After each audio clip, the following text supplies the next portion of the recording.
So I did the same thing for county convention, went through everything I could to make sure I did it word for word. Heard people were going to show up. It was going to be a big fight.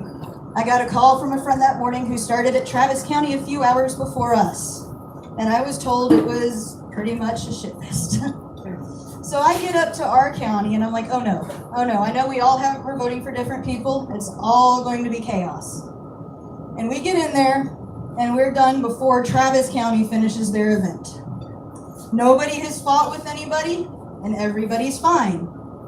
So state convention comes and that has to be it. I remember state convention and nationals from last year when the man running naked across the stage, it was gonna break down then.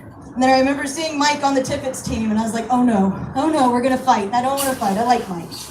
And he came up and gave me a big old hug and everything was fine. And then we sat through the convention and we sat in the back and rather than fighting like we saw a couple of the other counties doing, we talked about where we hoped Hays County would go. And it seemed that the one unified goal at the end of state wasn't that our candidate made it, but what it was done, we all had to support that candidate. And that's what we started doing within Hays. And we created goals in order to help the Libertarian Party succeed. One of those goals was planning this tonight. So at our county convention, we started with 8 people. And now look at us tonight. I know not all of y'all are Hays, but still, we've grown. We've got the message out. Yeah. So we were expecting only about 3 candidates. That was our goal. And I believe we have 5 here tonight so far. Raise your hand if you're a candidate so everybody knows where you are. 1, 2, 3, 4, 5, 6 candidates.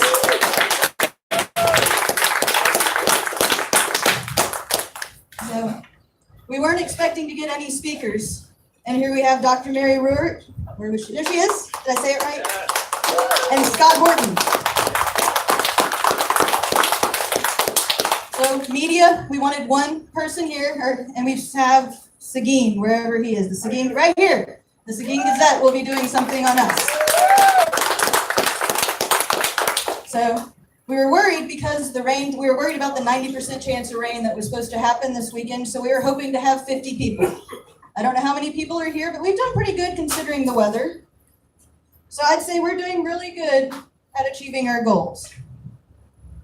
And I want to take a minute to thank some people. Obviously, the audience for coming out and braving the Texas weather of whatever it could be.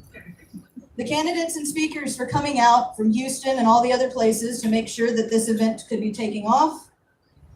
But I also think we should give a special recognition to Mike Hansen and Vincent Cias, because without them, this event would not have been a thing. They funded the entire thing and donated it to Hays County.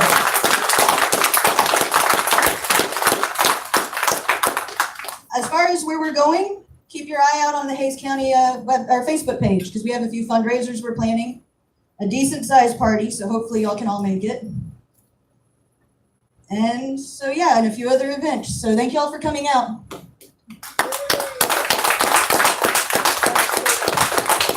Thank you, Chelsea. All right, good evening, everyone. For those of you that haven't met me, my name is Vincent Cias. I'm a director of marketing and public outreach for Hays County.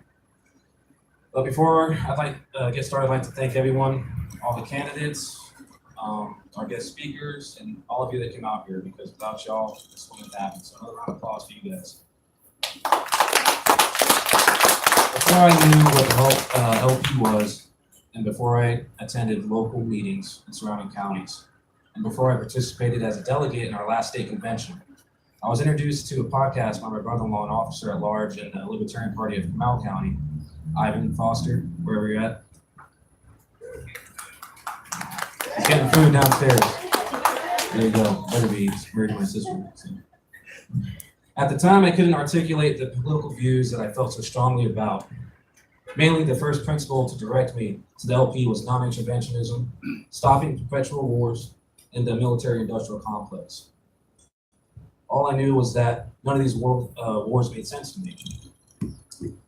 And then I came to the realization that they're not supposed to. But while listening to our next speaker, I began to understand, to the best of my knowledge, that the powers at play are much bigger than I was, and the stakes are much higher.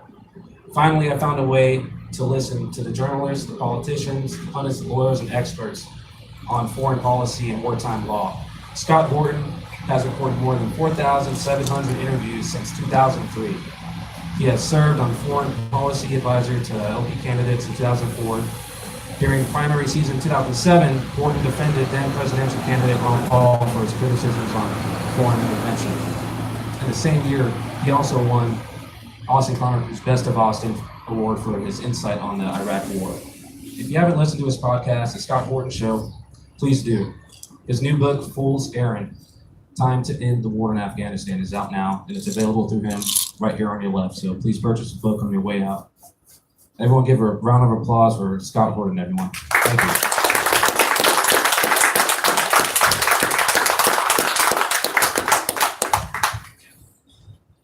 Hi. Hear me all right? All right. Thanks very much, everybody, for having me here.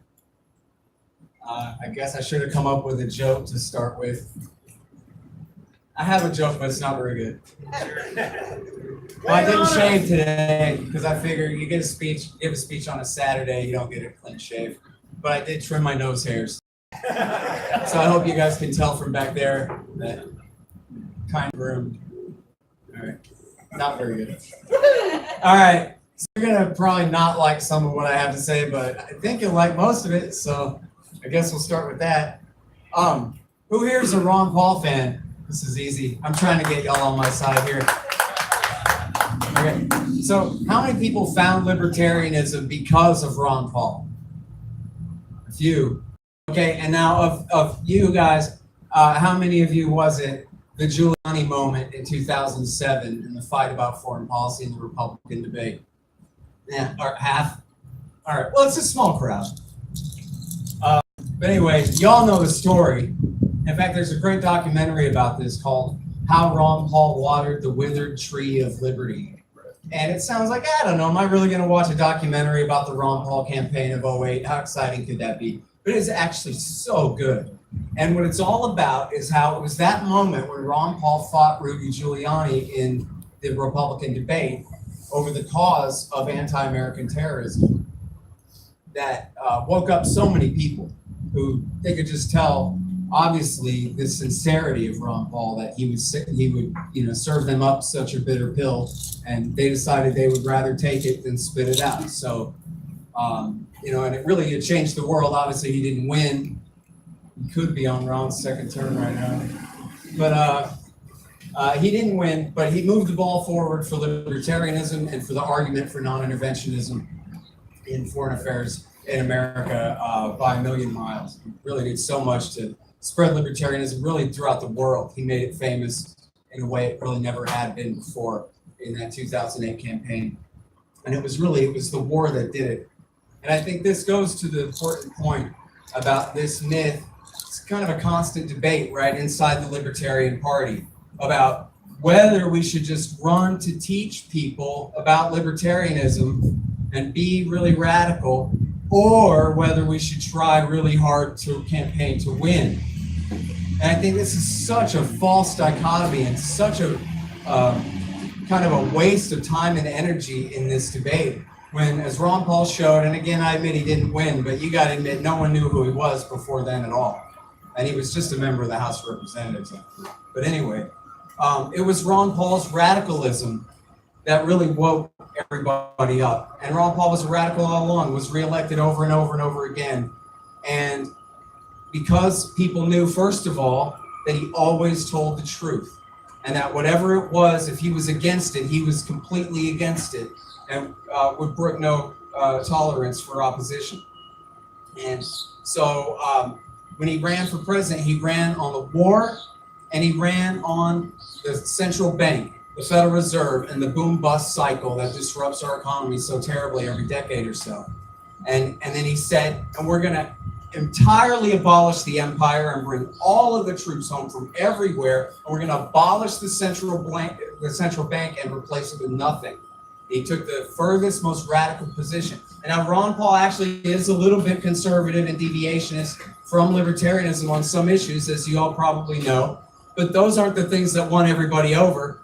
those weren't the things that made millions of people rally to his cause. It was the war. It was a big fight about the war and about inflation and central banking that rallied everyone to his cause. And so really think about the math, right? If you're running in a race as a libertarian, in a race against a Republican and a Democrat, and most people think that a libertarian is just kind of some sort of warmed over Republican but who smokes pot or something like that, then they're just going to vote for the Republican who has at least a 50-50 shot at it, rather than the libertarian who is a pale imitation and symbolizes no meaningful difference, right? And here's the thing of it too. And as libertarians, we understand this really better than, I'm sorry, I'm swaying around, cameraman. As libertarians, we really understand this better than liberals and conservatives of just what a crisis the United States of America is in, and how far we are from a system that is truly based around liberty for all.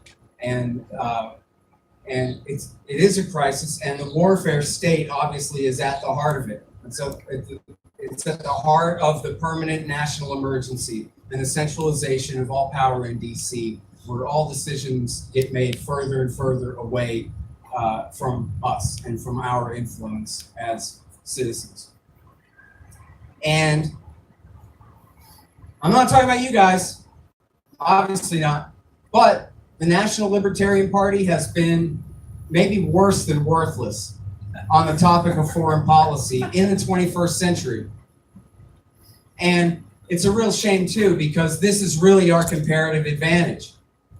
You know, the right-wingers almost all are bad on war. There's a paleo-conservative faction, and there's kind of an overall disgruntlement with the length of the war at this point. But conservatives in America cannot be relied on as an anti-war movement, let's be frank. And then we see how it is with the liberals, right? They love Cindy Sheehan, and they want out of Iraq just until Nancy Pelosi and the Democrats take over the House in 2006, and they haven't said a word about it since. We blame it on Barack Obama like it was Obama who shut him up. They haven't said a word about it since 2006, before he even came to town. They're unreliable at best. And look at their entire conflict with Trump is that he's selling us out to some foreign power. He's not a hawk enough. If only the CIA will protect us from him, and this kind of thing. So they're lost. So if the warfare state is really as bad as we think it is, and it is, then the American people need us, need the libertarian movement and the Libertarian Party to be their leaders on this issue. And also, it's a huge advantage for us in the political market, right? There's this huge gap between the truth and the narrative about what's going on with these wars. And there's this huge gap between the truth and what's right.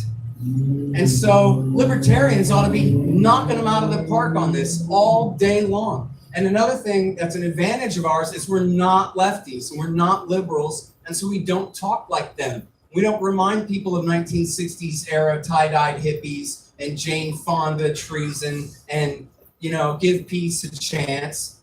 But we make serious arguments about imperialism and how destructive it is to our life here in America, as well as to the people overseas, in a way that really can change minds and win people over. After all, Donald Trump, the Republican president of the United States, the Republican president of the United States, was quoted again last week saying that George Bush's decision to invade the greater Middle East was the worst decision an American president had ever made. Now, he's not taking into account Woodrow Wilson and World War I, but still.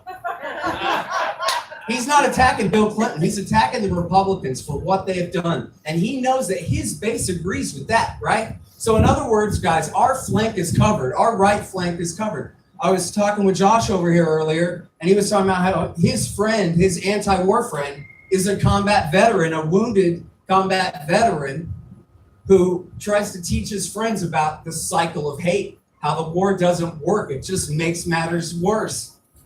Okay, so we got combat veterans, wounded combat veterans. We got the Republican president of the United States covering our right flank. We, the libertarians, can do real damage on this issue against the empire, against the wars, to really end them and to really make a name for ourselves too. That we're the ones who are best on the most important things, the very worst things that our government is doing. All right, so now I'm gonna probably make some of you mad at me. I have an idea. Look, I'm not even really a party member. When it comes to the rubber meets the road stuff, I'd rather go skate. There's a joke for you. Did you like it? I'm not good at organizing and all that. I'm a radio guy and I read a lot. That's kind of, so I'm not here to criticize in any way. I'm just trying to I have an idea I want to float for you guys. Now, what if instead of always doing this as the Libertarian Party, of running a candidate for every single thing in the state and getting basically nowhere, the same place we were before. What if we took all of the separate efforts that are spent on all these House races, these state House and state Senate races, land commissioner and railroad commissioner and attorney general and lieutenant, governor and all these things. And what if instead we focused the entire Texas Libertarian Party's resources every 2 years, running our very best guy, one campaign of our very best guy for the U.S. House of Representatives. And we took, because look, all of the most important issues, the war, the central bank, the drug war, I mean, obviously there's drug wars to be fought on the state level, but mostly that's all led by the feds. Right? All of our most important emergencies in our society are the federal government's fault. And it's the federal government's theater where these battles have to be fought.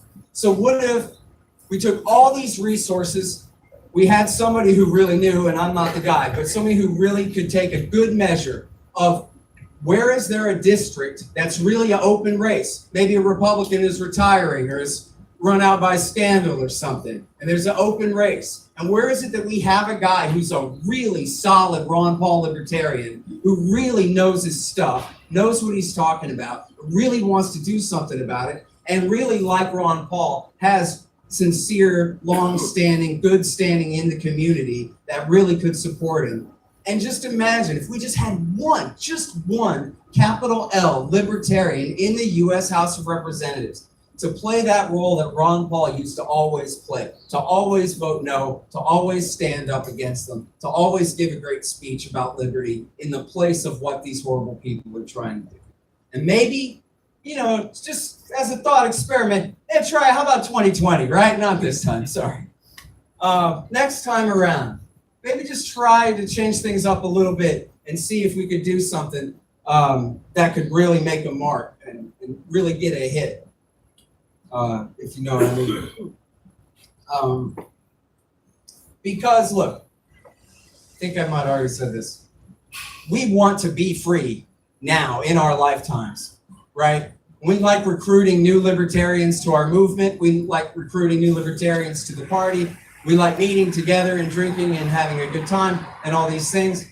But if we really want to live free in our lifetimes, in real life, and not just talk about it and hope about it and try to push a little bit of marginal change somewhere, then we have to be able not just to focus on changing people to libertarianism, but in being the very best libertarians that we can be, so that libertarians as a whole can lead the rest of America to prioritizing our priorities, to stopping what we say are the very worst crimes of our government, so that we can have liberty in our lifetimes. All right, thank you.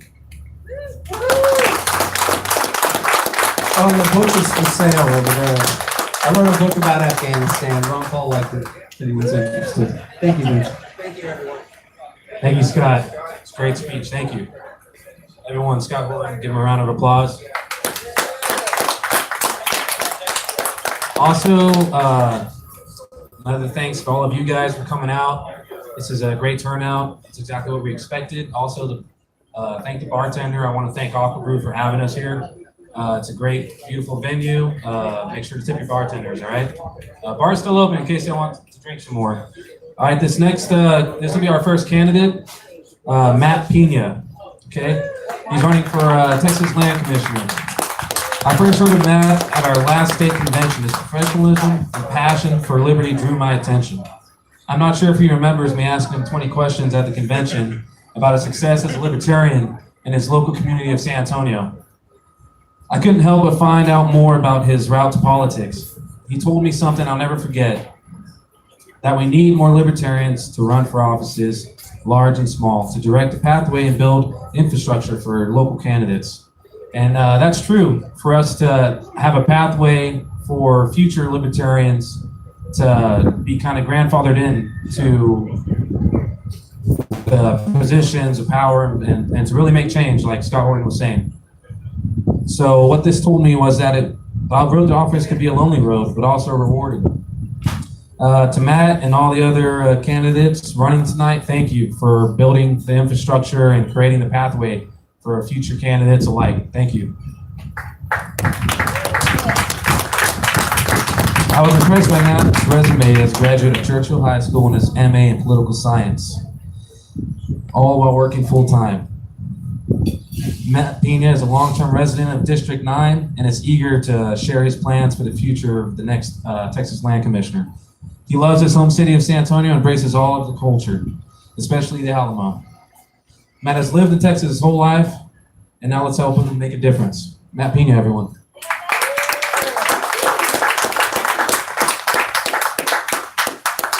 Hi guys, thank you for coming out. I think every time I see libertarians gather, it's just, it's a wonderful fight because it brings the finest people every single time. Now for myself, being a libertarian, I got real lucky. My sister at the age of 17, my older sister was actually already working on her poli-sci degree. And she just looks at me and she goes, you know what, Matt, after hearing you talk, I think you're a classic liberal. I go, huh? What does that mean? And so she just hands me this kind of paperwork and, hands me all these type of books, mail off and all this stuff. I finally realized that what it was. But libertarianism for me has been such a changing momentum in my life and a very positive one. I have unfortunately dealt with more crime and violence than I can care to admit to. And this is what I've had to deal with in my city. For me, I always got to think about libertarianism as a way of solving the problems that I had come across. For myself, when I kind of explain this. So I'm actually going to be on Dateline in the beginning of October. That's great, right? Good exposure. Well, the reason why is because one of my good friends in San Antonio, and this was actually when I was going to school, she took a shift for me and she got killed at work. And it was very, it's very tragic because she did nothing wrong. She didn't ask for this. And, some guy, this is why I think about it. Some guy used his freedom, used his own choice to end her life. That's a real fact. It's true. This happens not just to me, but to other people across the state and other cities, especially in urban environments. And so what I did instead was I went through school and I learned a little bit more about trying to understand why people would do these things. And that's what I realized. It's desperation. It's because they don't have an opportunity. They don't have the freedom to choose for themselves. They have to deal with the chains that they're given by the society that they entered. And it happens consistently again and again and again. And for myself, it just got worse. I think the whole time I was going through my college degree, I got robbed at gunpoint. My store that I had got burglarized twice by people running into a truck. I robbed at gunpoint. It was just consistently again and again. And I would go to my city councilors, these members, and say, what are you doing? San Antonio, when you compare it to the police officers on what they would spend the income on, they were choosing it to spend it on pet projects. In fact, I've come to kind of despise the developers in my areas because instead of actually helping people, they're choosing to purposely make it a profit at the expense of others, trying to harm people. And there's a difference. I'm for making profit because it does help. But when you're choosing, when you know it's going to harm somebody, when you know it's going to move somebody else out of their homes where they don't have an opportunity at all, there's nothing you can do. And this happens consistently, I think, in every city that I've ever been to. Now, some years later, of course, getting involved in politics, it's been an interesting kind of ride. For myself, being a libertarian is definitely hard to get the voice out there to understand. I know for myself, the media is choosing to try to ignore me. In fact, many of the polling that comes out, they go, who are you going to vote for? Miguel Suazo, the Democrat, George Bush, the Republican, or other? I'm an other. So in order to get on that poll, those people who are voting have to specifically say my name. They have to know me by name, which is great. I've seen people from all across the state of Texas reach out to me. They're wondering what's going on because they know that my position is affecting them where they live. And, I think for myself, I get to distinguish myself from the other two opponents. I'm the only one who's not an oil lawyer. Not that I'm against oil or anything along those lines, but I'm against it when you're going to use it an expense. You're not creating I heard the term earlier, we're creating a Republican free market, whatever that may mean. For myself, there's been many issues. The biggest one in my race right now currently is the Alamo. Okay. The Alamo, it's a $400 million project that they are not giving any real reason why they're doing it. They haven't. We've asked them time and time again, what's the purpose of this? And kind of their whole thing is, well, when people come here, they visit, they're kind of underwhelmed.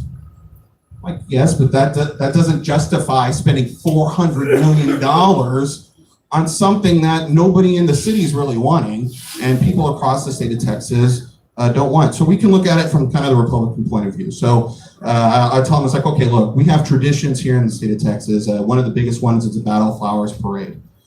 120 years, those women have gone in front of the Alamo, laid down wreaths, and now all of a sudden, you're going to have them go to the back door. You're going to prevent them from this route they've helped keep up for 120 years. Now, see, the Alamo itself has been monitored by a public entity called the Daughters of the Republic of Texas. Now, the Alamo would not exist except if it were for these ladies. Just wanted it all. And I think for libertarians, we have to remember that this is the type of organization we argue for. Consistently, we argue for when somebody takes the personal responsibility to go out, use their freedom to prevent the destruction of what they considered a momentous occasion in our history. Now, a lot of times has been arguing me, and that's just from the Daughters' point of view, okay? I've had many indigenous tribes reach out to me personally. They're going to be in this new plan. They're going to be destroying the indigenous burial grounds that are there all around the Alamo as well. And they don't know who to go to because the Democrat hasn't even showed up at all. These people are asking consistently, like, hey, in fact, we've actually filed several different lawsuits to try to prevent the city from doing this because back in the 90s, they said that this was never going to happen. Now, for myself, I think when you look at the whole plan, okay, and I do focus on the Alamo a lot because this is such an easy sell to many Texans. Because when you look at the Alamo, it's a beacon of hope for people across the world, and they need that. They need those beacons. They need those reminders. But it's also about who's being included too. The locals, the people like myself, so I'm related to Jose Antonio Menchaca, the third mayor of San Antonio, actually the first Hispanic mayor of San Antonio since the state of Texas, okay? And for myself, the indigenous people, their story has been purposely left out time and time again. And in fact, the locals want it added. They want that information added. I've had many Republicans say, yeah, because these Tejanos fought just as much as any Texan or Texian. Those, including those stories, when you make it fair for everyone, you start seeing the original story that you start understanding that it was a complex situation that occurred. It's not, we these days, people are so polarized, we look at, and we get any idea, and then all of a sudden, boom, we're not even talking to each other anymore. I'm sure you've had several relatives being libertarian, they're like, I don't understand how you can have those viewpoints. I don't get it at all. It happens to me consistently. But I have to remind them, like, hey, look, I'm here to listen. I want to learn a little bit about you, but sit down and talk with me. Actually talk with me. So Beyond the Alamo, of course, the original point of the creation of Texas Land Commission was actually monitoring the public school fund. And a couple days ago, of course, I find out that Bush is withholding that public school fund, $140 million from the schools around the state. Now, why would a libertarian care about this? Isn't this saving money? No, it's not at all. In fact, what happened was that our property taxes have increased so much that the schools are going to receive the same funding. And instead of actually saying, hey, you know what, maybe we should lower the taxes, especially for the common and the poorest man, what are we going to do? We're going to just keep on to that money. And he hasn't said anything at all about what he's going to do with it. So, and this is a consistent thing. There's no transparency in the current organization that's there. We want to have transparency. I don't know anybody, Democrat, Republican, when I meet my rank and file, I always say, I never have a problem with my rank and file guys. It's the leadership I have a problem with because they're not leading.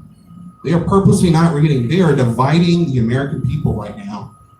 And it's unacceptable. And I think that's why people are starting to come to the Libertarian Party, because they realize that we're here for everybody. We want your voice because we have that strength that the Libertarian is when we bring in all different values from all different viewpoints, and we can say to ourselves, well, guess what? We're going to compromise, we're going to understand these issues, and that's with data, that is where we are going to decide what is right for people.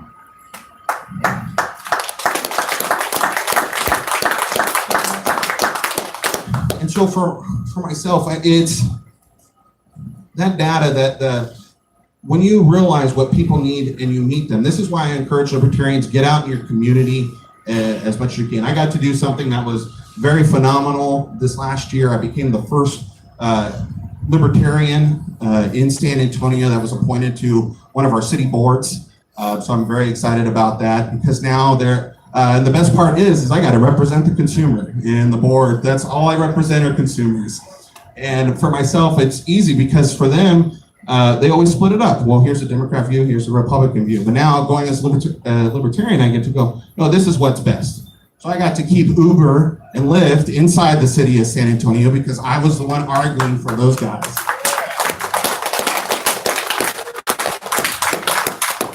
And one of the big things too is San Antonio is a drinking town. I'm not going to lie about that. We like to have a good drink. And what I've loved about Lyft, what I've loved about Uber, is the fact that drunk driving has gone down. Those things, when they're available for people to choose, when people have an option, the freedom to go where they need to, as they need to, they make the best choices for themselves. They do. I don't know anybody who's going, well, you know what, I'm just going to go make a mistake tonight. It's just absurd. And to think that people don't have the ability to make these choices themselves. That's the equality that we strive for as libertarians.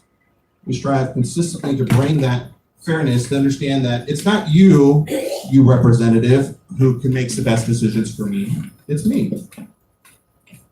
And, when I think about people, people always wonder about services and things along those lines. They accuse libertarians of not caring. That's just simply not true at all. Most of the libertarians I know will give you the shirt off their back in an instant. And it's happened to me that some of the best donors I've had and some of the best people that have come out consistently to help me with what I'm trying to do and help my city and to help my state have always been libertarians. When I meet most of the leadership and a lot of Republicans are reaching out to me because they just hate Bush, to be frank, and they'll go to me. They go, well, what have you done? You're not campaigning. I go, well, yeah, I've been all over the state. I've tried to reach as many non-libertarians as possible. If you want to give me some money, I'd be glad to go to your location. And they just look at me and no. And I'm like, well, you say you want something different than what you have currently. It's not gonna change unless you put some personal responsibility to it. And so that's what I really challenge to you guys out here tonight is to take personal responsibility for your local communities. When they see you out there, I know libertarians have a tendency to think really big. We want to try to, get somebody elected as president. We're always thinking about the biggest offices possible. but generally the best way to change someone's mind is at the smallest office. I really mean that. When you can go and, I appreciate, especially came in from Mark, and I appreciate what he's done before, being a city councilor. That is a challenge. It is, and when those offices mean so much to people, because at the end of the day, those little local offices have the most effect on people's lives. Politics is local. It's always local. It's knocking on your neighbor's door. Hey, do you mind if you invite some friends over and maybe talk a little bit about libertarianism? Do you mind? Well, most people are like, you might be a little opposed to it at first, but say, okay, I'll buy a pack of beer, we're fine. But I think we need to remember that. You need to go out to your local community, understand the problems that are affecting your area, because the better you get at that, the more you're going to be able to help them at the larger level. So, all right, guys. Well, I appreciate your support. If you want to come talk to me, feel free. But thanks again. Share my page if you can.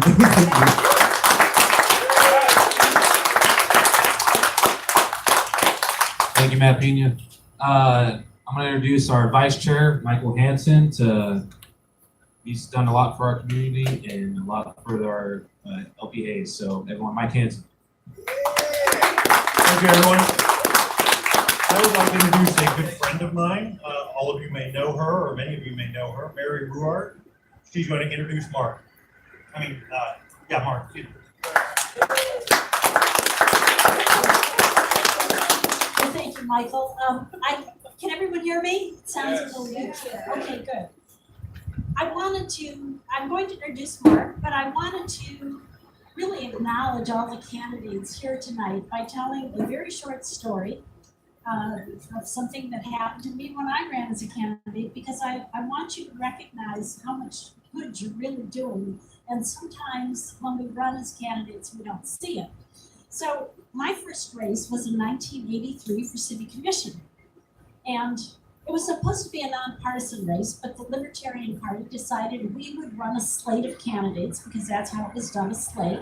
There were 5 slates running, and we ended up coming in second behind the establishment. In other words, people who were already elected.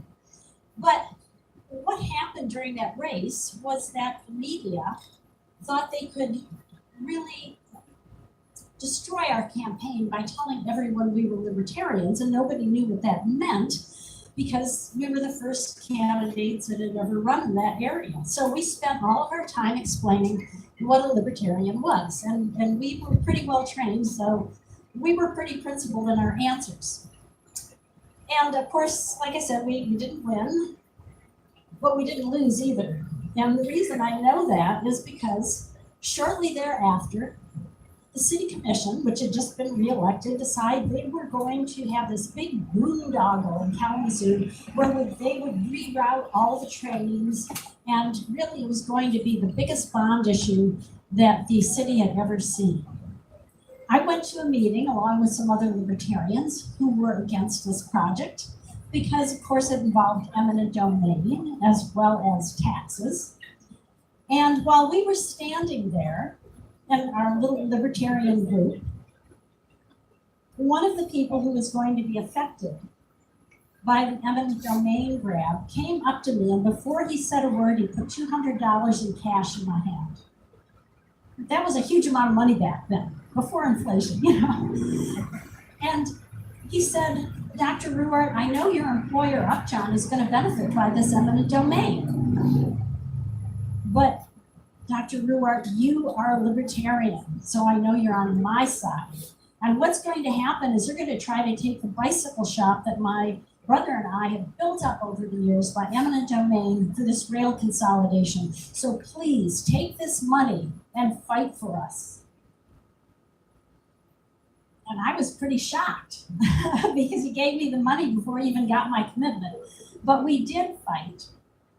And we joined with others who were also against rail consolidation, and we killed it. And we rolled back big government without electing anyone. And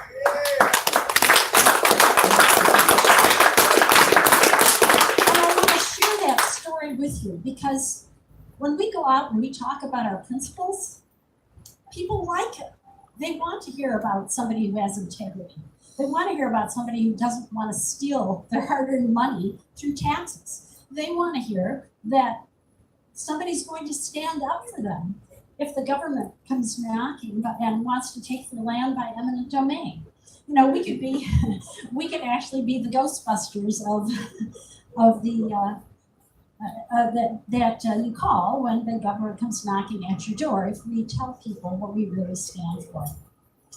And I think that's what all the candidates here intend to do. So I want to right up front tell you, it doesn't matter, and in some sense, of course, we all want to win the race, but you don't ever lose. Because when you tell people what libertarians stand for, you light a fire. And you let them know who the real protectors are. And I can tell you in the long run, that's really going to pay off.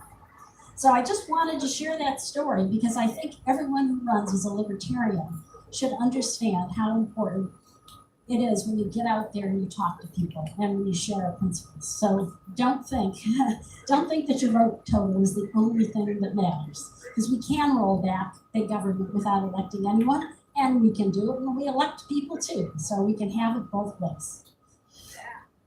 So now, having shared that little anecdote, I am going to introduce you to our gubernatorial candidate, Mark Tibbetts.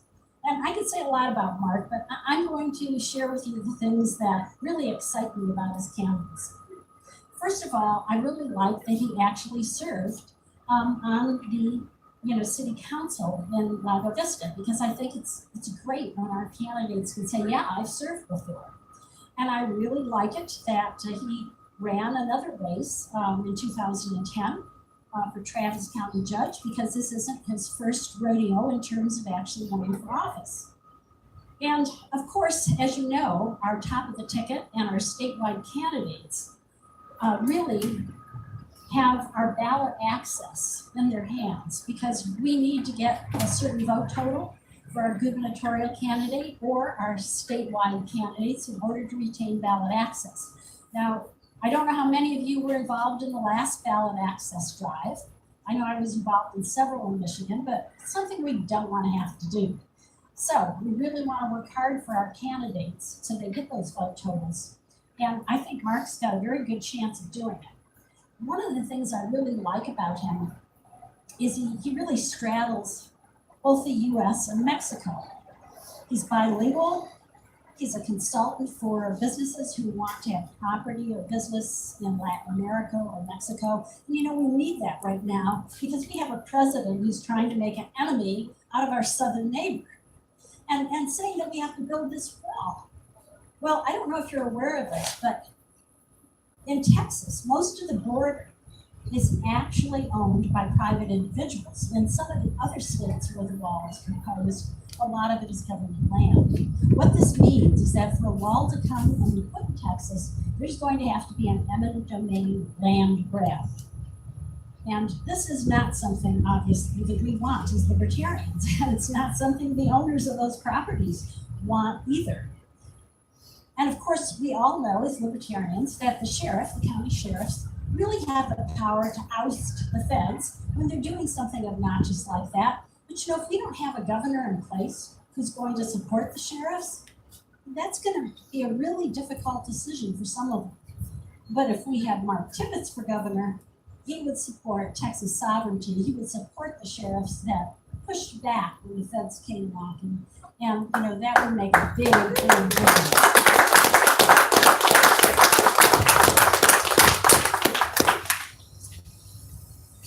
And one more thing that, I don't know, I just feel strongly about, maybe because I was in the pharmaceutical industry for so long, but I really like the fact that Mark is really getting kudos from a lot of the people who really need medical marijuana. And I was really glad when I talked to him yesterday and he told me the story of people who come up to him and say how glad they are that he's supporting that. And he shared with me that one of the biggest groups that do that are our vets.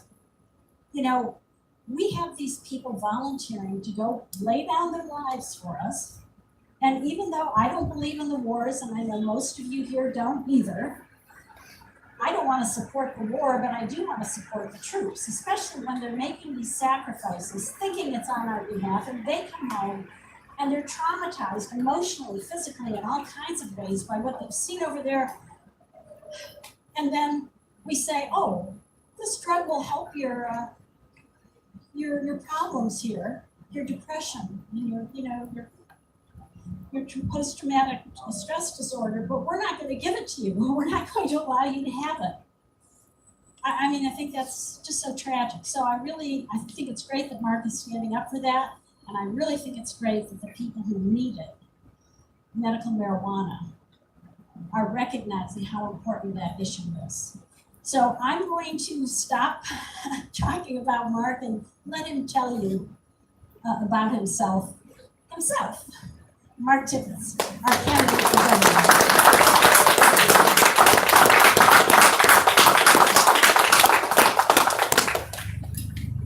Thank you. Thank you, Dr. Ruhr. When I first was considering running for the nomination, for the party's nomination of governor, I don't know whether she knows this or not, but the very first phone call I made was to Dr. Mary Ruhr. I was familiar with her writings, I was familiar with her story, her trajectory.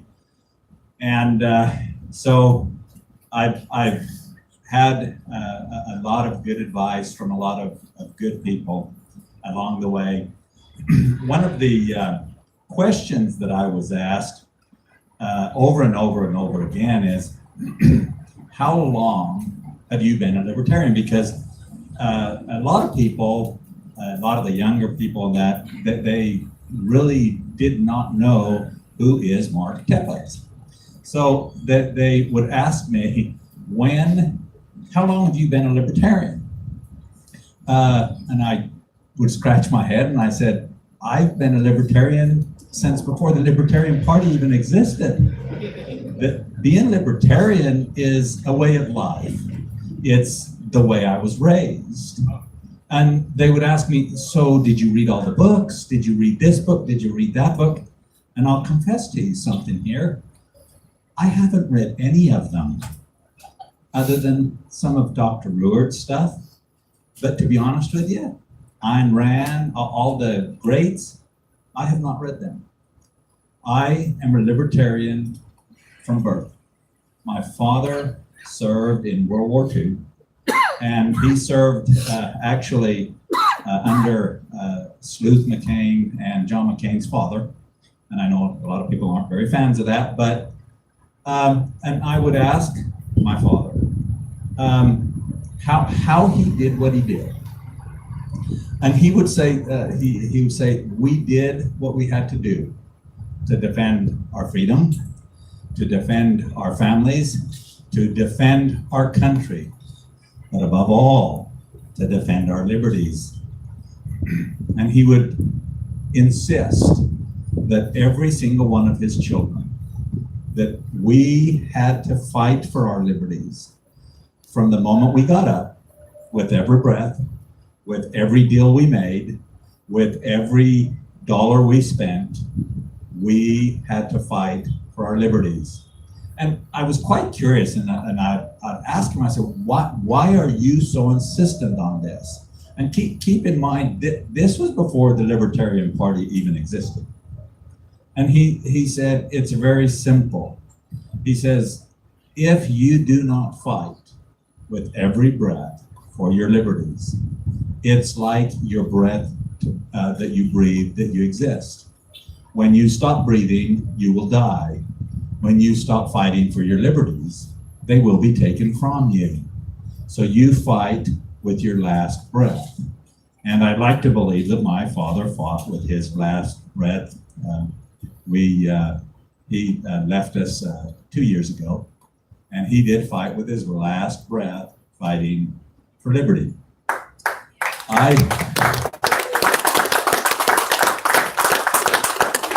In growing up, I learned libertarian principles. We never spent a dollar we didn't make. We never borrowed money. We paid all of our debts. We worked hard, and that translates into the libertarian philosophy of fiscal responsibility. We never cheated. We never hit anybody. We never were aggressive, but we did not allow people to be aggressive towards us. That translated simply into the non-aggression principle.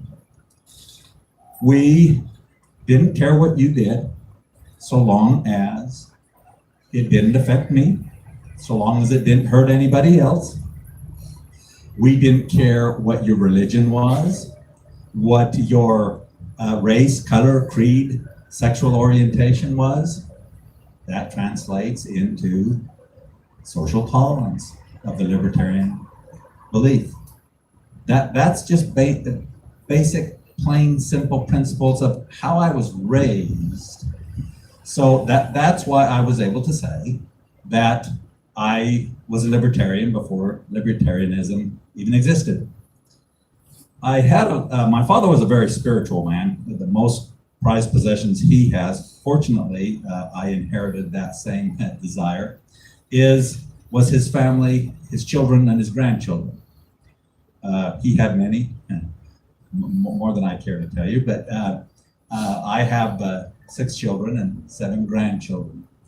And I would have these philosophical discussions with him, and he was quite a religious man. And the one book that always baffled me, that I could have swore Stephen King wrote, was the Book of Revelation. If anybody's ever picked that up, you was hallucinating or something, and my father would I'd ask him to explain. He says, well, "Who you think I am?" He says, "You can get as much out of it as I do." And I said, "So what do you think of all these beasts that it talks about? 7 horns, 20 tails, all this spitting fire stuff." He says, "I used to believe that it was describing the political system." And he says, "But I have come to the belief that if John, if he would have been writing about our current political system, he would have described an overinflated elephant that was as stubborn as a jackass. That would more appropriately describe our political system today." And I was listening to what Mr. Horton was saying, and to a certain extent, I agree that it would probably behoove us to get behind a federal candidate and get one elected. But I just have one small problem with that. And the federal government, if we get one libertarian elected to the federal government is still going to continue to usurp all of our sovereignty, all of our rights, all of our constitutional rights that was given to us, to this, that was reserved to the state or to the people. The only way to get those back is if we have a strong governor, and I mean no disrespect by this, that will actually stand up to the federal government and take our sovereignty back. And he can do that by starting with the constitutional sheriffs, backing the constitutional sheriffs and telling the federal government, you cannot have it. The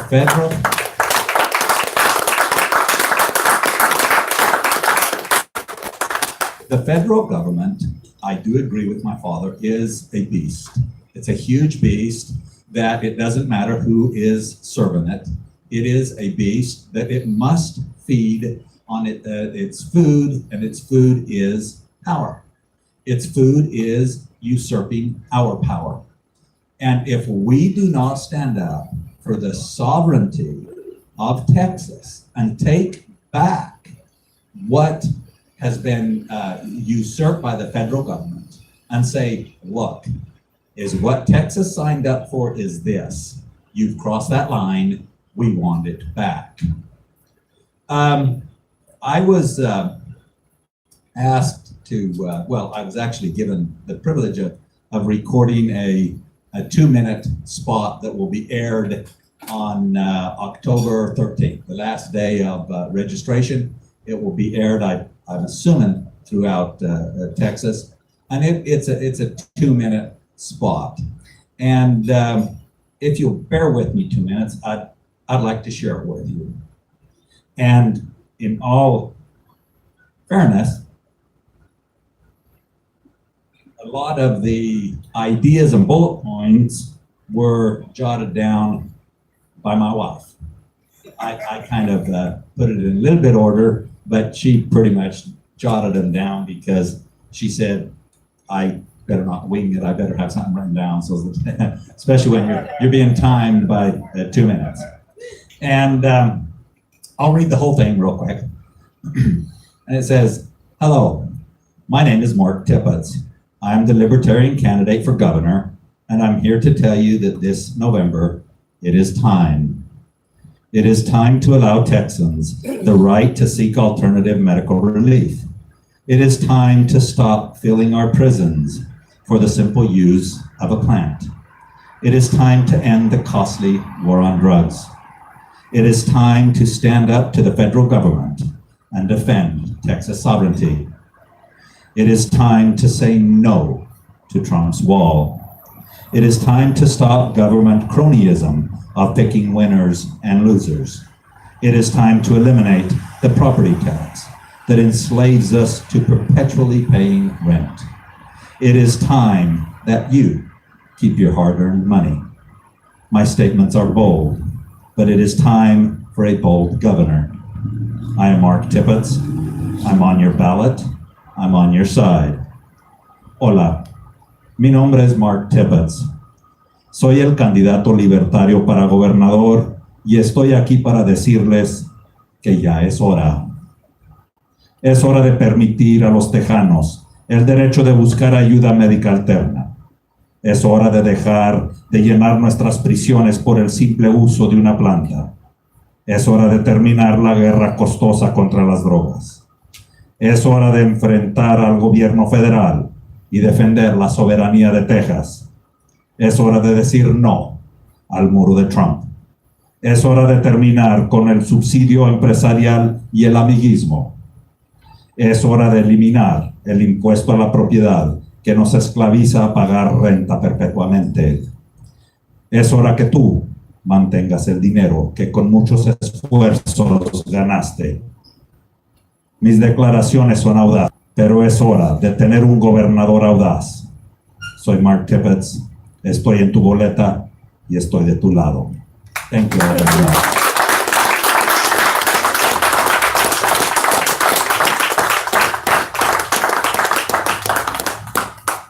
Thank you all.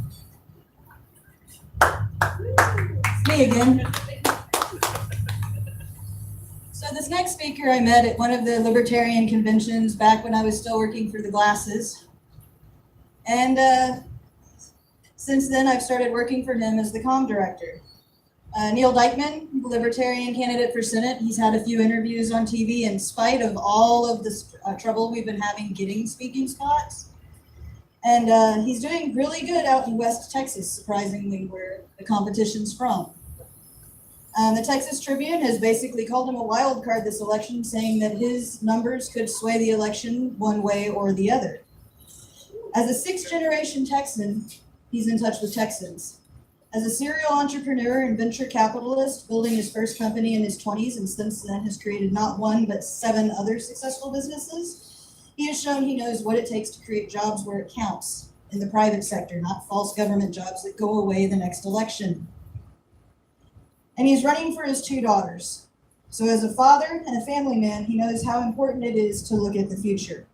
So ladies and gentlemen, U.S. Senate candidate Neil Dykeman.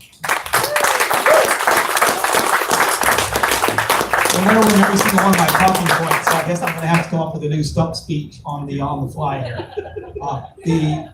first Hayes County event I came to, I think there were 8 people there. So this is terrific to see. And part of the reason it's terrific to see is because this is actually one of our best counties. You know, there are 2 areas in Texas, the Austin Quad and far west Texas, that punch outside their weight in libertarian votes to the tune of about 2-1 from the rest of the state. This is our home country, right? This is, and I guess you guys being from here, you understand that. I didn't. I had to look at data and figure it out. But there's a reason for it. These areas think more independent than a lot of Texas, and they vote independent. You pull the trigger for candidates based on who you think they are and how you think they would lead, not just on the labels. That's the way Texas has been, was 100 years ago, should be, and will be again.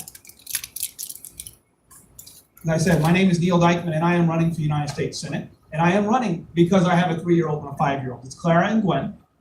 And I kind of got tired of the can being kicked down the road to them by our elected officials. Right? By the time my 5-year-old gets to high school, the latest tax cut and spending combo will add $12 trillion, another $100,000 per American family in human terms, to the federal debt. These are issues, whether it's immigration or debt or healthcare, that our elected officials have been talking about the same tired solutions since before I was able to vote. My college professors had written the book and delivered it to the US Senate on how to fix Medicare and Social Security before I was in college. And they were teaching it to me when I was in college. And today, they're still writing on the same problems and the same fixes 2 decades later. Our guys, 535 of them, have had their heads in the sand. And that's why I'm running here. Number one, my daughters. We can't kick this can down the road anymore, and somebody has to stand up. Life and politics are participatory sports. These are not spectator sports. But the second is almost as important. On my ballot in 2016, there were half a dozen races. Only one choice. One. In 2016. In 2018, if you go take the Texas Tribune and go look at all the races they've got laid out there, they got all the little color codes, each of our names beside each one. There are about 200 and change races in federal and state this year in Texas. 50 of them only have one candidate.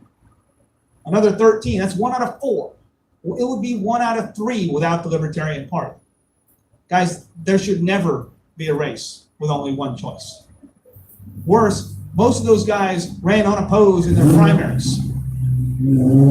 We need to start making these guys more afraid of the general election, more afraid of you guys in the middle than they are of their echo chambers in their own primaries. And only then, when you take their vote and make them come back and beg for it, only then are they going to run better candidates in the primaries. Only then are they going to take up the issues that matter to all of us. Only then are they going to reach across the aisle and step through the polarization.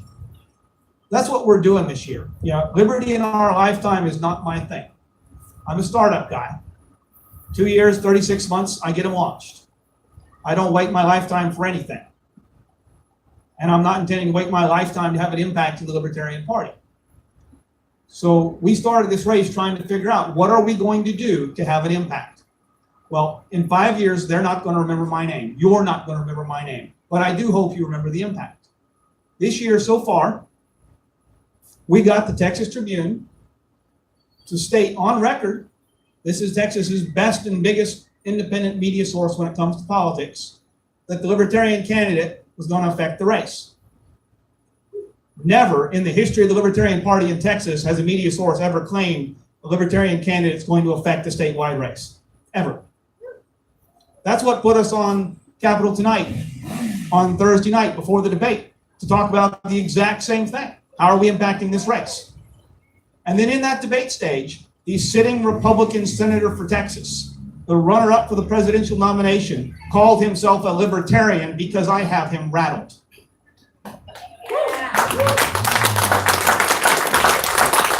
Because he actually thinks all of our votes are fallen Republican votes. They're not. He doesn't understand why you vote Libertarian. He doesn't understand why I run Libertarian. He doesn't understand that our values cut across. But we're going to have an impact this year. And I think this year, for the first time, we're going to see a major race where our vote count is bigger than the margin of victory. Doesn't matter which way it goes. Once that happens, they're going to remember. And once they remember, we can change the entire course of American politics.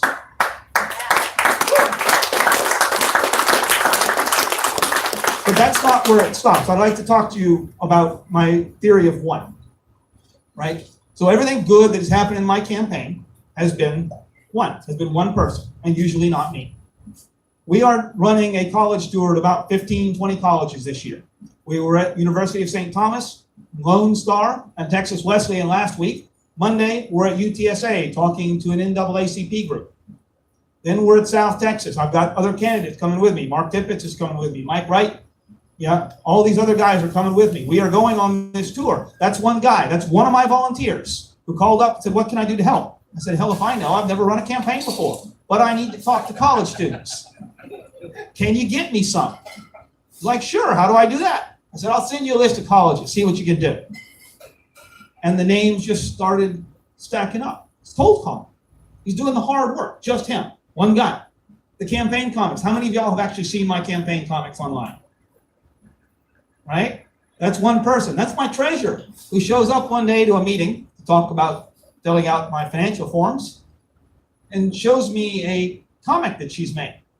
Says, what do you think? And I said, looks great. Let's run it. I stuck it on Facebook and it blew out. That's one person. All of that, one person, not me. It's all volunteers and it's one person every single time. And if you look at a startup, if you look at the huge tech hubs around the world, they're not actually the story of government intervention. They're not actually the story of this monolith or this thing out there. They're the story of one, maybe two, maybe three founders in one company with one idea at one time who pushed it until it won. And guys, most of them lose, but it only takes one. And if you look at the Libertarian Party, then go back in history to our American Revolution and realize we did not win the Revolutionary War by sitting behind trees and sniping with a militia. That's not how it happened. It happened at Saratoga and at Monmouth and Cowpens, Guilford Courthouse, and finally Yorktown, when the Continental Army learned to take and hold ground against the very best in the world at that time. On one field, on that day, in that hour, you can take and hold your own ground. And that's what the Libertarian Party in Texas, after we impact this race this year, needs to learn to do. And that's what we're working on. We're going to learn to take races. We're going to have to learn to go where our country is, places like Hayes County that vote Libertarian more than any other place in the state.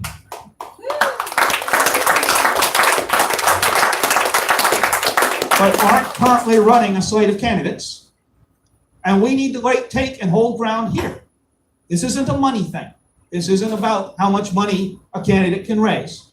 And once we can take and hold ground in our races here with our voters on our issues, they're going to come try and take them back. And then we're going to hold it. Because it is about people and that one person and the issues and the actual hard work of building those relationships. And all we have to do is take one race. Because in a polarized world like we are today, the voters in the middle have all the power.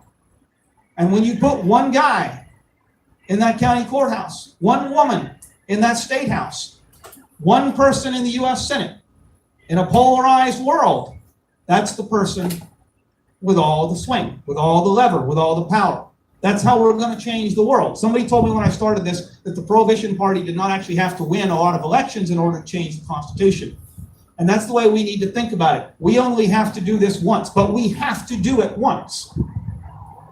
And we're going to have an impact, and we're not going to wait 50 years to do it, right? We are building off 50 years of history. Now it's time to take and hold ground and start changing the world, the way the world works, so that by the time my 5-year-old gets to high school, and by the time Mike Wright's little grandchildren, who are the same age in the same church, get to high school, their world is a different and a better place.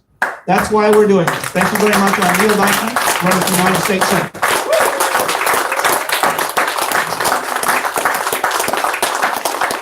Thank you, Neil. And Neil, 5 years from now, I will remember. I'm bad with names. I might not remember your name, but I will remember you. I'm Michael Hansen. I was introduced earlier. I'm the vice chair of Hayes County.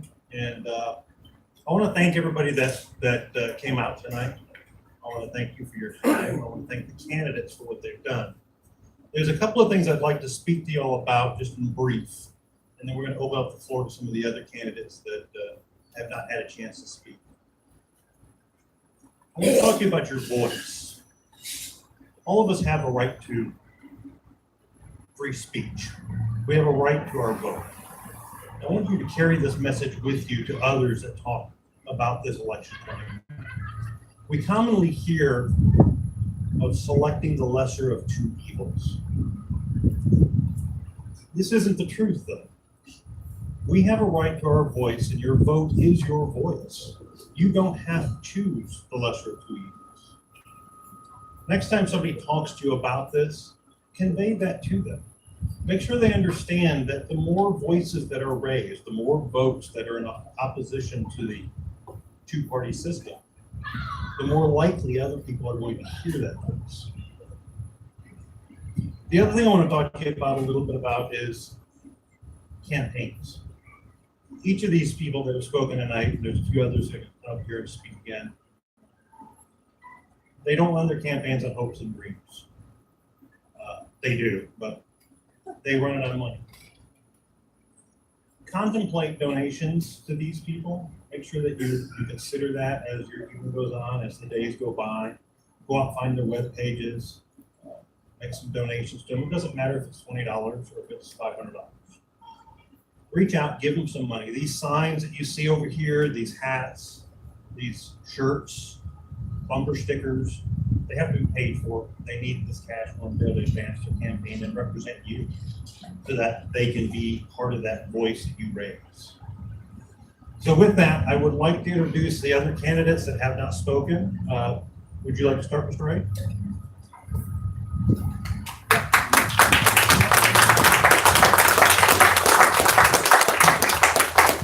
First off, I want to thank everybody from Hayes County for putting this event on. It's a good turnout. Glad to be here. I'm Mike Wright, and I'm running for Railroad Commission.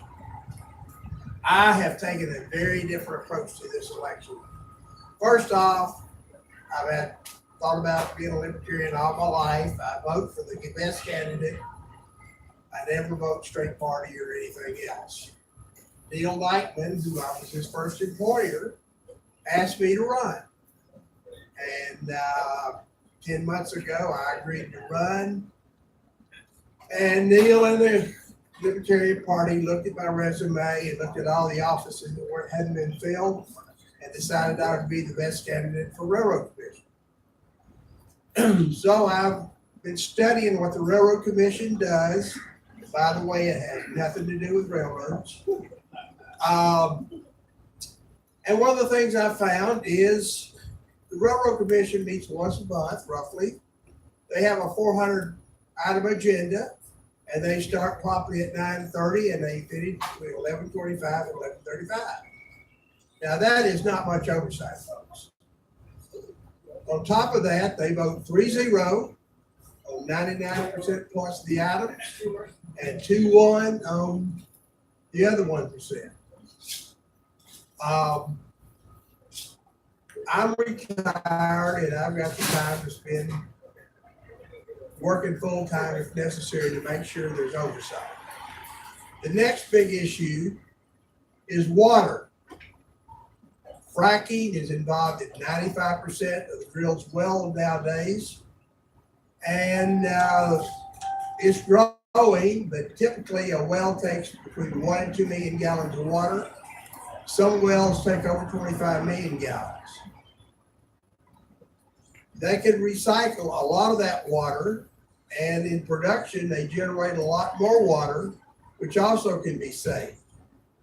And I would be in favor of putting together a system, a cooperative from the oil companies to recycle that water so they can reuse it, separate the sand, reuse it, and give them a credit against their severance tax, which is about $5 billion a year, to pay for that. It will save them money, it'll improve the environment, and it'll bring about a lot of water for West Texas, which critically needs it. I am not asking for your money, I'll take it. But what I want you to do, at the conclusion, come back and give me your name and email. I will send you information about my candidacy, my response to League of Women Voters, Dallas Morning News, etc. I would like for you to share that with everybody on your email list if you support what I believe in, and ask them to do the same. If you do the math, I have over 400 people on my email list, and everybody else has a similar number. In 2 iterations, we will cover 64 million people. That'll be everybody in the state of Texas 2 times over. Now, that's the way there's a lot of numbers involved and so forth. I'll be glad to talk to you about that. But I've identified a problem and I've got a solution. It'll save the oil companies money, it'll protect the environment, and it'll provide more water for West Texas. It's a winner all the way around. I'm not as big on ideology as a lot of people. I look for problems and I look for solutions. And I look for solutions that everybody can support. And that's what I'll do with the other issues that come out before the railroad issue. I'm a one and done candidate, folks. I'm 71 years old. It's a 6-year term. I'll be 78. I'm not planning like Rick Perry to run for another office. Any money I have left at the end of my campaign, I'll donate to charity. I mean, I'm truly here to serve the people of Texas. Thanks for your time and support.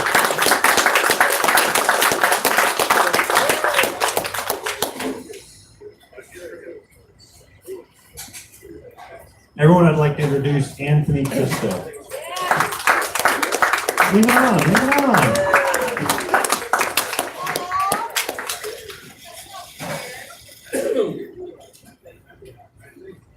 I am Anthony Christo, and I am running for Congress in District 15, which doesn't include Hays County, but just a little bit east in northern Guadalupe County, and runs all the way south to the border. 250 plus miles. So Mark, when you become governor, I want you to make sure you stop this gerrymandering district. Yeah. Because it's killing me on gas.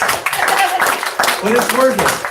This past Thursday, I was at Fair High School, which has a whopping 212 students, but they welcomed a libertarian there to speak. And they recognized that the Republicans weren't there, the Democrats weren't there, but a libertarian was there, and he was willing to listen to what they had to say. Now, Duval County only has maybe about 5,000 people. And overall, out of the 698,588 people that make up the voting district, that's a very small amount. So of course the other two aren't going to listen to him. I did, and they recognized it. They appreciated it. They went home and said they're going to tell their parents about it. The things that I support and the things that, because the first thing I asked them was, who's your congressman? They didn't know. A lot of the teachers didn't know. The staff didn't know. And that's common with most people. But I said, if you vote for me this November, you will know who your congressman is, and I will come back and listen to you. They appreciate that. And I'm going to be doing this in Falfurrias, which is Brooks County. And all these small counties, even if I don't win the big ones, if I win those, it's going to bring attention to the Libertarian Party and let them know we're a force to be reckoned with. We're not just some fringe organization. We're very serious.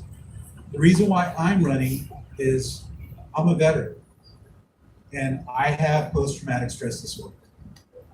And the reason for that is I was a corpsman with 4th Light Armored Recon Marines.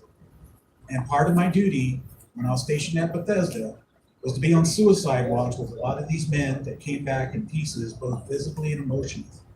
They had lost limbs, they had burns over 50% of their body, and they were wondering how their life's going to be. A lot of them use marijuana to deal with the post-traumatic stress disorder that they have. They use marijuana to deal with pain management because it's safer than the opioids, and they recognize that. And they also use it to deal with seizures because they have traumatic brain injuries. And I feel after sitting with those men, I owe it to them to allow them on a federal level to give them the medicine that they feel works for them. Because even in states like Colorado, Washington, California, where it's legal, on a federal level, if they get tested at work for drugs, they will get fired. And we don't want to have veterans unemployed, especially after they served our country.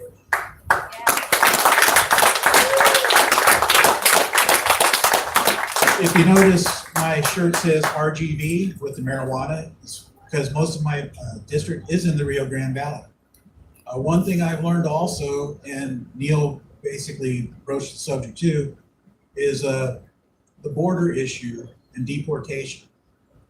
This also brings in veterans as well, because since Obama's administration, there have been several thousand veterans honorably discharged that were deported to 30 different countries, not just to Mexico. And usually it was for minor infractions, like in California, if you have a gun in your car, you get arrested. Even though it's a Second Amendment right, you get arrested in California. You serve a few days in jail, and if they find out you're not a citizen, you get deported.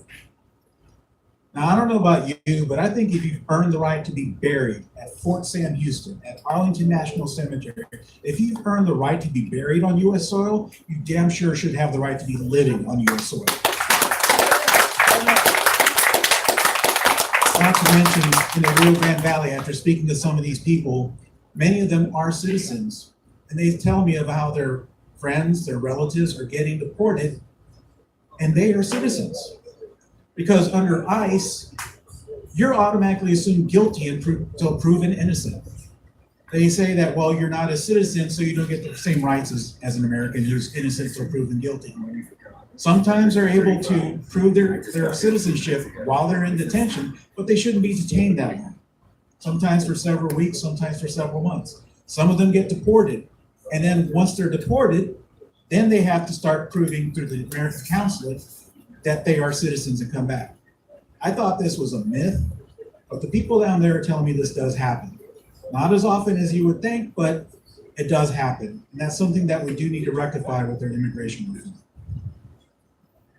Aside from that, I do think the Libertarian Party is getting a lot stronger. We've seen 150% growth since 2012, and we're only going to keep getting bigger because we're starting to be taken seriously because it's getting harder and harder to take the Republicans and Democrats seriously anymore. I'm Anthony Cristo. Y'all have a good evening. I believe we have one more candidate. I'd like her to come up and introduce herself. Lee, you prefer? Yes, sir. Or Leanne. Anne's my middle name. My father-in-law calls me Liana La Tejana. You can call me that if you want. I also answer to Lisa, Linda, Luann, and Lori, in case you forget like everyone else. So that's okay. Well, I am the Libertarian candidate for District 21 for Congress, which this is part of my district, and which extends clear to Fredericksburg and Leakey and Bandera, and it's a huge district. And I live here in New Braunfels, about 15 minutes down the road, down Hunter, so this is my turf, sort of. And I'm big on Twitter. If anybody likes Twitter, I'm at Hardcore Libertarian, at TX Hobbs Farmer. I also have a YouTube channel, Hardcore Libertarian, at Lee Santos. I'm a big marijuana legalization advocate from Colorado. Lived here 5 years, and I'm bringing it here to Texas. I came here as a medical marijuana patient and had no access to my medicine for the last 5 years. So I'm really motivated to get this legalized and stop putting people in jail for a plant. It's not fair. And also I'm fighting a big fight on Twitter right now for candidates who are not being allowed to debate and are being left out in polls, and it's not fair. And I am doing everything I can to make sure people know about us and in a lot of pretty crazy ways. So please vote for me, and my website is www.hardcorelibertarian.com. and I would love to hear from you anytime. So thank you very much. Thank you very much.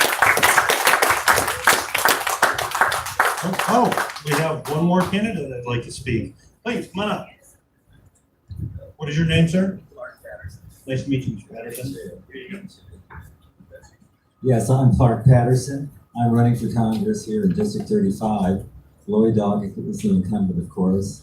In the last couple of elections, Lloyd has won with over 60% of the vote, and likely will again this time too. I think it's really sad that here we are in 2018 with our political system goes back over 240 years, and yet only 100 congressional seats are quote unquote competitive. And this isn't one of them. I mean, Lloyd knows that, and he will win, you know, in a landslide. But we have to keep fighting the good fight. I first joined the Libertarian Party in late 1980, so that's 38 years.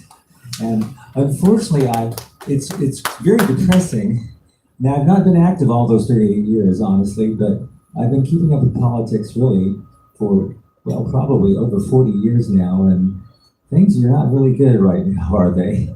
They're not good at all, and they don't look like they're going to get better anytime real soon. But I would just say, from what I've learned in 38 years, is this is a marathon we're in. This is a long, long slog. Unfortunately, I think the vast majority of the American people are really not with us. And so, you know, I guess back in 1980, when I joined, I was 21 years old, and I thought, you know, the libertarian moment was at hand. Ed Clark had just won like 5% of the vote in California 2 years earlier, and he was running with David Koch, Charles Koch, I believe, or David Koch, I believe, in 1980, and it just looked like the libertarian movement was just about to turn the corner, but that didn't happen. And so I guess my advice to everybody here, those of you who have not been involved that long, is, you know, it really is this is a long-term thing. I mean, we've got real big problems, obviously. In 1980, the federal debt was $1 trillion. $1 trillion. And then after Reagan left office 8 years later, it was $2 trillion. And believe me, we couldn't believe it. I couldn't believe it. I was just shocked that a conservative Republican would double the national debt. Well, now we know it's $21 trillion, over $21 trillion, and growing and growing. And then, of course, we have unfunded liabilities of over $210 trillion. That's over 10 times the size of the US GDP. I mean, that's crazy. That's absolutely crazy. Everybody should, in fact, vote Libertarian this year and for many, many, many, many elections in the future, just so we can get some control of the size and growth of the federal government. But, you know, we hope that happens. I see Neil Dykeman out there. And yes, I don't have children like Neil does. He has 2 young girls. And I mean, it's just incredible that we're mortgaging the future of our children for what we're doing. We're living like, you know, like we have, there's no tomorrow. We're spending, our country's spending like, you know, we're a bunch of drunken sailors. And that really isn't an insult to sailors. That's a real insult to sailors. But the fact is, you know, we're in big trouble. And we need some, you know, we obviously, the libertarianism is, I believe it in my heart and soul, the libertarian answer is the complete and total and only correct answer for what ails America. I mean, that's the only way, only libertarian ideas will make America great again. Only libertarian ideas. And as we know, the man in the White House, he's definitely not a libertarian. He doesn't wake up each morning thinking, gee, what can I do to reduce the size and scope of the federal government? He simply doesn't do that. And unfortunately, again, I think I may have the minority opinion tonight, but I think the American people today, yeah, again, after keeping up with politics for most of my life, I think I started when I was 14 years old in 1973. The American people won something for nothing. That's terribly unfortunate. They're just not with us yet. But we have to keep fighting the good fight. That's all we can do. I probably, you know, when I was 21, I really thought I would see a libertarian society, and sometime in my lifetime, I'm 59 now, I've kind of given up hope on that, but I'm definitely going to keep fighting the good fight because, again, the libertarian answer is the only answer for what ails America. It's the only thing that would really make it, that's really going to make America great again. Thank you very much. Thank you very much. Is there any other candidates out there that would like to take a minute to speak and introduce themselves? Everyone, the Hays County Party would like to thank you for coming out. We would like to thank all the candidates for everything they've done. Again, I'd like to encourage you to go to their website to make. Oh, would all the Hays County people please come up here?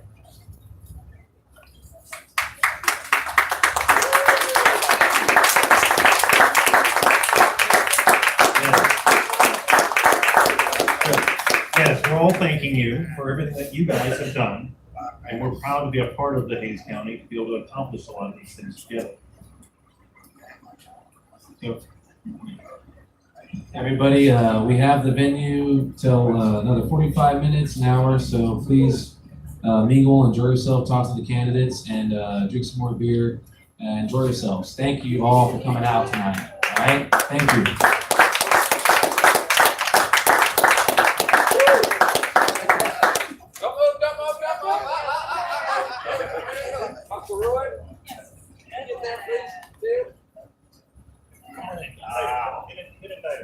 Here we go. How you doing, sir? Yeah, come on over here. Candidates, please. All the candidates over there. Okay, all candidates, please come to the front. Mr. Dykeman, could you please come up here? Are there any guest speakers that could come up here? Neil. Where is Mr. Horton? Over there. Come on, Mr. Horton.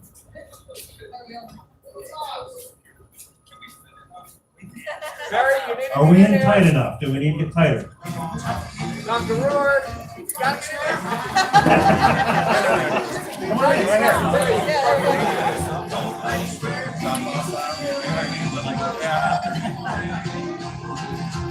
Don't look so happy. Thank you, guys. Thank you, everyone. Thank you again.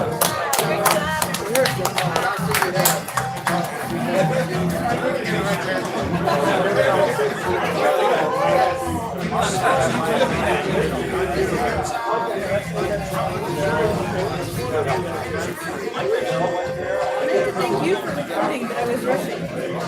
It's okay. Seemed pretty good on your own there. Yeah, I figured it out.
Oh, my husband's in charge of all of this, and I'm just kind of keeping an eye on the expensive stuff. Yeah. Are you from here? Maybe not. Me? Yeah, I come with. no. I'm sorry, my hearing's not great. So I don't know. Okay. Well, I know when I've been to various libertarian things, there's someone there taking photos of you. So I was thinking it was him. Maybe not. Maybe. Like an Austin? No, I don't think he's made it.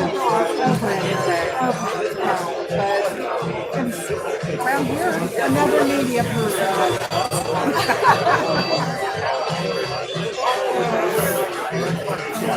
And your name is?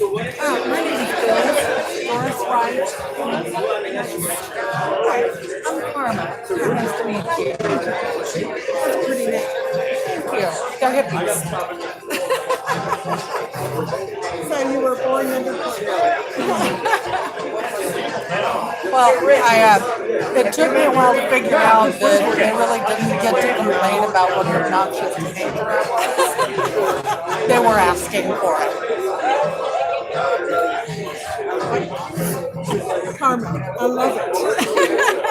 Well, you know, both of my grandfathers were. Is it KR? Yeah. Both of my grandfathers served in World War II in the Air Force, and you know, my parents were just hippy dippy. That was the Vietnam War, and so yeah, their parents weren't pleased, not even a little bit, and so they were kind of in their teens and 20s. They were sort of a nightmare to their parents, and for sure. And then they made me mama. And there you are. That wasn't Swift. What a great story. Yeah, that's, I can see that.